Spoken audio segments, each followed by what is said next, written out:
আমার মা এত সহজ করে মাছ রান্না করে যে আমিও পারি, সেজন্য আজকে আমি মাছ রান্না করব। প্রথমে কড়াইতেই মাছ দিয়ে দিলাম, তারপর একে একে পেঁয়াজ, এখন দিয়ে দিচ্ছি টমেটো, এখন দিলাম কাঁচামরিচ, এখন দিয়ে দিচ্ছি লবণ, তারপর দিয়ে দিচ্ছি হলুদ, তেল এখন অল্প দেব, এখন দিয়ে দেব জল, এবার খুন্তি দিয়ে মিশিয়ে দেব, এখন ঢেকে দেব, আবার কিছুক্ষণ পর দেখিয়ে দেব মাছটা কেমন। চলুন তো দেখে রাখি মাছটা কেমন হলো।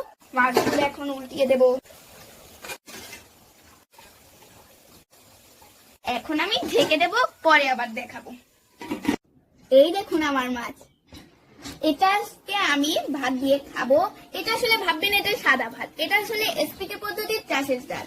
আর এটা হচ্ছে আমার প্রিয় করলা ভাজা, যেটা মা কোকোনাট কুকিং অয়েল দিয়ে রান্না করেছে। আর এটা তো আমি সরিষার তেল দিয়ে এমনি রান্না করেছি। তো দিনদার লাগে, আজকে তো মায়ের থেকেও খুব ভালো হয়েছে।